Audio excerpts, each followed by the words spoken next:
स्वागत है आप सभी का आपके अपने YouTube चैनल जनसेवा विद नवनीत पर। पंचायत चुनाव 2021 को लेकर के उत्तर प्रदेश सरकार की तरफ से तेजी देखने के लिए मिल रही है।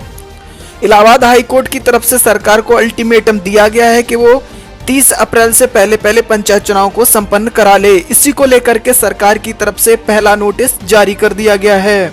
इसके साथ ही उत्तर प्रदेश में पंचायत चुनाव का शंखनाद हो गया है। प्रत्याशी सबसे ज्यादा परेशान है तो आरक्षण सूची को लेकर के। तो जैसा कि आपको पता है, आरक्षण सूची उत्तर प्रदेश सरकार द्वारा अभी तक फाइनल नहीं की गई है, लेकिन आज हम आपको वो तरीका बताएंगे जिसके द्वारा आप अपनी ग्राम पंचायत में जान पाएंगे कि आपके यहाँ पर कौन सी सीट आ सकती है।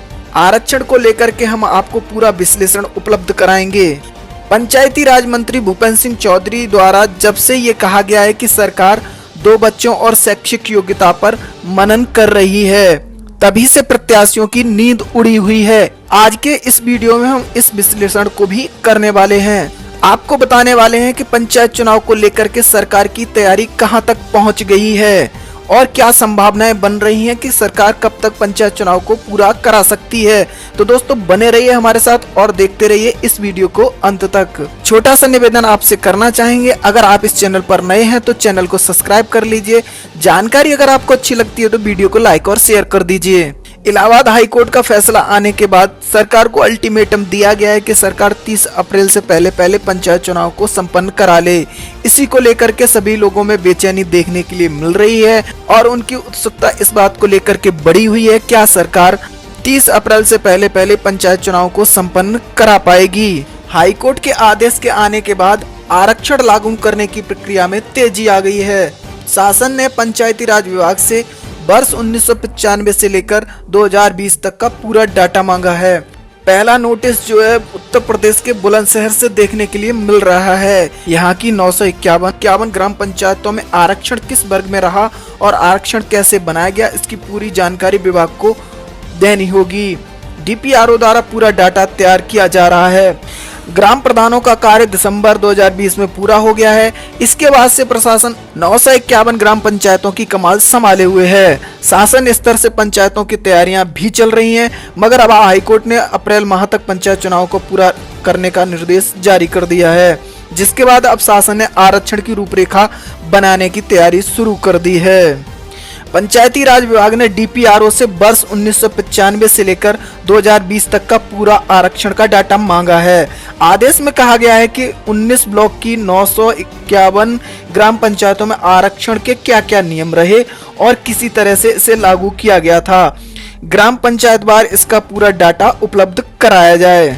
डीपीआरओ नंदलाल ने बताया कि आरक्षण का पूरा डाटा और रिकॉर्ड तैयार करके जल्द ही इसे पंचायती राज विभाग को भेज दिया जाएगा। यानी कि सरकार पंचायत चुनाव को लेकर के कमर कस चुकी है। अगली जानकारी देखने के लिए मिल रही है इटावा से। यहाँ देख सकते हैं पंचायत चुनाव में परसीमर और मतदाता सूची के पुनरीक्षण के बाद अब आरक्षण को लेकर के गहमा-गहमी मची हुई है। हालांकि इटावा में अभी आरक्षण फाइनल होने में काफी देरी है, क्योंकि अभी प्रक्रिया शुरू नहीं हुई है। फिर भी यह माना जा रहा है कि जिले में ग्राम प्रधान और ब्लॉक प्रमुख की लेकर के कई प्रमुख सीटों के आरक्षण की स्थिति बदल जाएगी। इस बीच पंचायती राज विभाग ने आरक्षण को लेकर के चुप्पी साध ली है और कार्यालयों की दीवारों पर इस आशय का नोटिस चस्पा कर दिया है कि अभी आरक्षण के बारे में कोई पूछताछ ना करे। आगे इसमें बताया जा रहा है कि पंचायत चुनाव को लेकर के निर्वाचन कार्यालय की ओर से तैयारियां तो काफी समय पहले शुरू कर दी गई थी, लेकिन अभी सरकार ने आरक्षण की कवायद शुरू नहीं की है। अब हाईकोर्ट ने 17 मार्च को आरक्षण कर लेने के लिए कहा है। इसके बाद आरक्षण को लेकर गहमा-गहमी तेज हो गई है। अभी तक जो जानकारी मिल रही थी उसके मुताबिक ब्लॉक प्रमुखों और जिला पंचायत सदस्यों के उन पदों को सबसे पहले एससी के लिए आरक्षित किया जाएगा, जो अभी तक इस वर्ग के लिए आरक्षित नहीं हुए हैं। जिले में ब्लॉक प्रमुख और जिला पंचायत सदस्य का एक पद ऐसा है जो कभी भी एससी के लिए आरक्षित नहीं हुआ है। इस हिसाब से इन पदों का आरक्षण तय होना है। इसके साथ ही जिले की 471 ग्राम पंचायतों में से लगभग आधी ग्राम पंचायतें भी आरक्षित होनी हैं। इनमें भी स्थिति बहुत बदल जाएगी। प्रधानी के कई दावेदार भी तैयारी कर रहे हैं। आरक्षण बदला तो वे चुनाव मैदान में नहीं उतर पाएंगे। यही कारण है जिसके चलते प्रधान जी और प्रधानी के दावेदार परेशान हैं। बीडीसी और जिला पंचायत सदस्यों के लिए यह चिंता बढ़ाने वाली बात हो सकती है। तो दोस्तों, उम्मीद की जा सकती है जिस हिसाब से सरकार हाईकोर्ट के फैसले आने के बाद तेजी दिखा रही, उससे तय समय 30 अप्रैल से पहले पंचायत चुनाव संपन्न हो जाएं।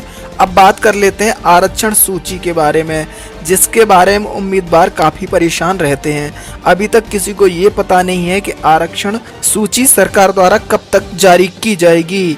लेकिन जो सरकार की तरफ से जानकारी देखने के लिए मिल रही है, उसके हिसाब से हम आपको बताते हैं। पंचायती राज मंत्री भूपेंद्र सिंह चौधरी ने भी बताया था कि आरक्षण जो है रोटेशन के आधार पर ही निर्धारित किया गया है। इसके ऊपर सरकार की सहमति बन चुकी है और अगर मंत्री जी की बात माने तो इसी के आधार पर आरक्षण तय किया जाएगा।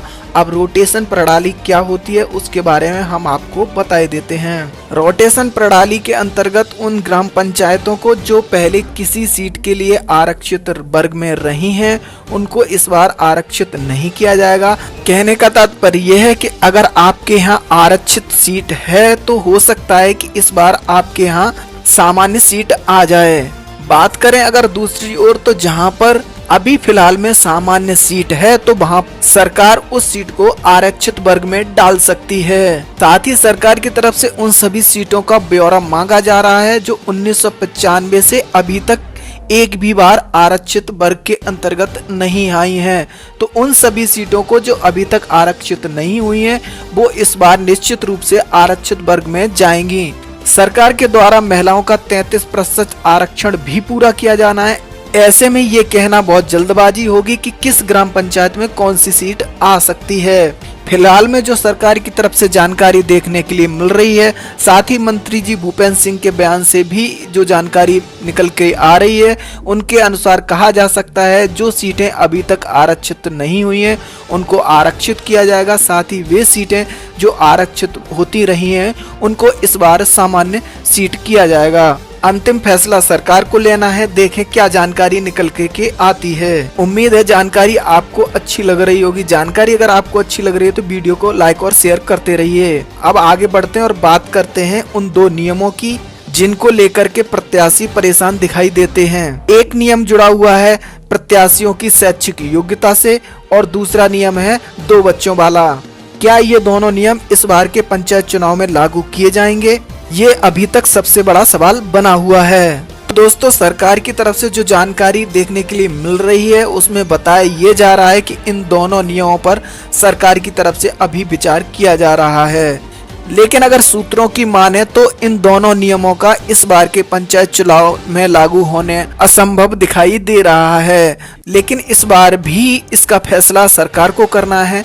क्या सरकार इन दोनों नियमों को लागू करेगी या फिर इन नियमों को लागू नहीं किया जाएगा, ये तो आने वाला भविष्य ही बताएगा। लेकिन सोशल मीडिया पर इस तरीके की चर्चाएं काफी देखने के लिए मिल रही हैं। तो दोस्तों, मैं आपको बताना चाहूंगा, आप चर्चाओं से परेशान मत होइए। इस बार इन नियमों के लागू होने की संभावना ना के बराबर है, लेकिन सरकार कुछ भी कर सकती है। उसके लिए हमें इंतजार करना पड़ेगा। उम्मीद है जानकारी आपको अच्छी लगी होगी। जानकारी अगर आपको अच्छी लगी है तो वीडियो को लाइक और शेयर कर दीजिए। साथ ही साथ हमारे चैनल जनसेवा विद नवनीत को सब्सक्राइब कर लीजिए। मिलते हैं एक नई वीडियो में एक नई जानकारी के साथ। तब तक के लिए नमस्कार।